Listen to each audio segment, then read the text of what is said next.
This system was the triangle on the omoplata.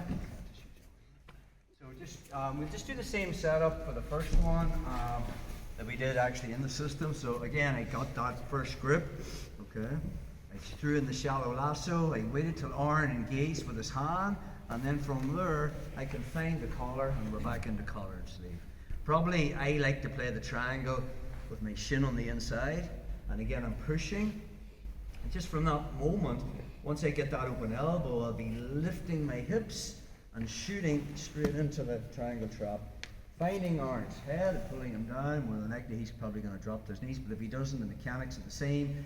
I want to be underhooking and getting to an angle, finding my shin, and then I can lock on the triangle. So kind of the more modern way of finishing the triangle is getting the underhook, finding the shin, and then I'll lock it on. More of a traditional way is bringing the arm across, putting the foot on the hip, shoulder walking back, still getting that bite of the shoulder, and then I can lock it in again. So we look at both ways of finishing the triangle. So, so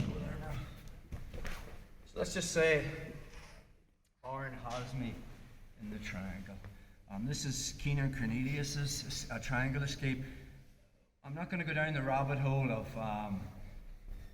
preliminary triangle escapes where he's the triangle trap. There is things you could be doing, posturing and stuff, but we'll just pretty much look at a fully blown triangle. So I definitely don't want this arm across. Okay?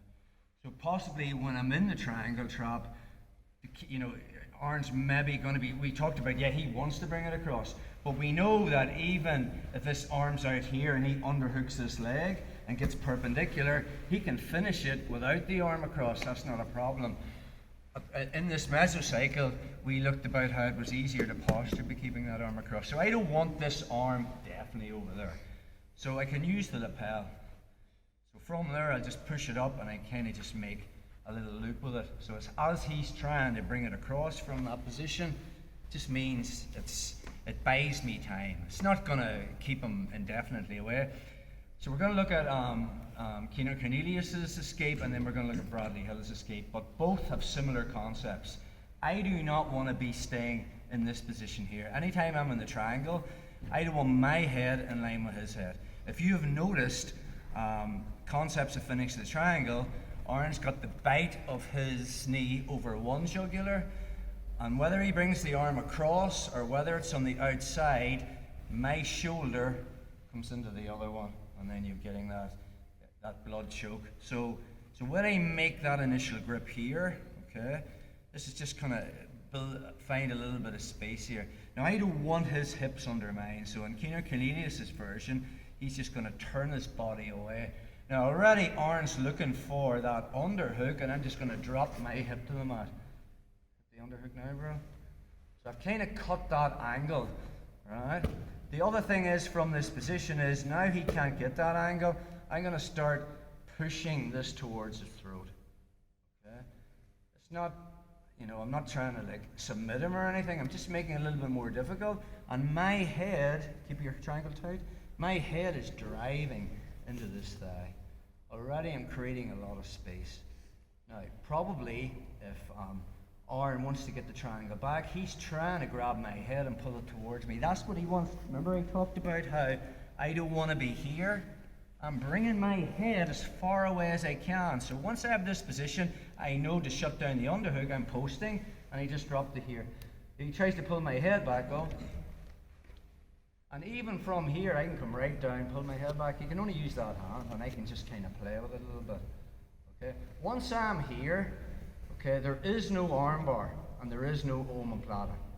All right. If my arm was here, yes, he can turn into the omoplata. But if I'm here and my arm's straight, turn into the omoplata, it's not going to happen. And there's no arm bar from here. Okay. In fact, if he goes for the arm bar, that's going to give me what I need to escape. For the arm bar to happen, I need to be on this side. Swing your leg over. Yes, yes, yes. If I'm here, all right, and he swings the leg over for the arm bar, he's actually giving me the pass, which is what I want. So let's take it back again. There is a lot of steps to this. So we're in the triangle. we do not want this arm across, so I'm immediately latching on kind of onto this loop from here. I don't want him underhooking this leg, so I'm just kind of dropping into S mount. Just relax 1 second. Notice the way I'm here, I drop to here. That makes sense? So from a kneeling position, I come to here. That closes down Aaron's ability, okay, to underhook. Okay? Now I don't want him pulling my head back over, so I just push my head into his, and this concept of not staying in line with him. Okay? My head's moving out of here and I'm creating a lot of space. So again, if he's really trying to pull my head back, yes, this is what I do want. I'm continually pushing, okay, and moving my head away. And this will become a battle. Okay? Sometimes you will get pulled back in again, and I might have to strip this and kind of drop onto my hip again, you know, and I'm safe from here. There is no triangle, there is no omoplata, there is no armbar, and I'm here. So when the moment's right and I've weathered this storm, right, all I'm going to do is post my hand on the mat. I come up to the knee, and now, as if someone's tapping you behind you, you're going to turn your head, and I'm going to put my knee into Aaron's left hip. And now from this position, I keep turning and keep turning and keep turning. Once I get to here, okay, I just have to turn the corner. Now it looks as if the omoplata is there, but the omoplata will only be there if my right hand is in my hip. And now from this position, I can still keep turning the corner. Now, it'll depend on what happens. I can put a lot of pressure. See the way my knee is in his hip? So I'm putting a lot of pressure on from here. If he keeps the triangle locked, I am stepping over his head. That makes sense. And if I come all the way around and flatten him out and put him into side control. Most good players will release it at that stage and try to get back into some kind of entanglement. So, let's look at that again. Just go from the setup. So he's playing collar and sleeve. He can either have the shin on the inside, the shin on the outside, and then he's going to shoot straight into that triangle. As he's here, I'm going to make sure this arm doesn't get pulled across. So that's our first step, okay? Now from here, I do not want his hips below my chin. Okay? I want my head as far apart, but far away from his head. So all I'm going to do is start pushing this towards his throat, and I turn into that S-mount position. He'll try to pull my head back, and I can be continually keeping my head away from him. And when the moment's right, I post my hand on the mat, I build a base to my knee, and then I make a wedge here. Okay? So I'm driving that in. And if he keeps the triangle locked, I keep turning until I step over. From there, even though my arm's still between his legs, I'm going to find that cross space. I'm going to flatten him out. Side control. One more time on that. It'll never go as simple as that. Okay, so 1, make that grip. Okay? 2, turn your hip and focus on keeping your head away from their head. Sometimes they might pull you back and you might have to recenter again. Notice the way I can use this hand. That's not the important one.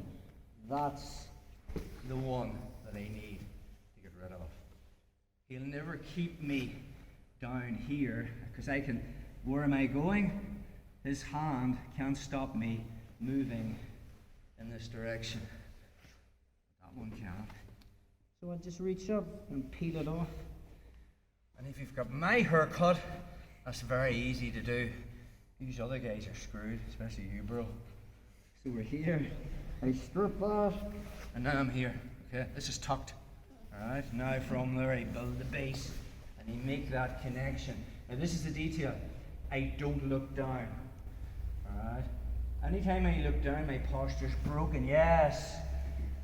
My head stays square. It's like someone taps you on the shoulder and you're just looking behind. And that movement puts a lot of pressure on orange guard. And from there, you make that wedge. Now, you just skip over. Flatten them out. Jiu-jitsu. Let's play with that game.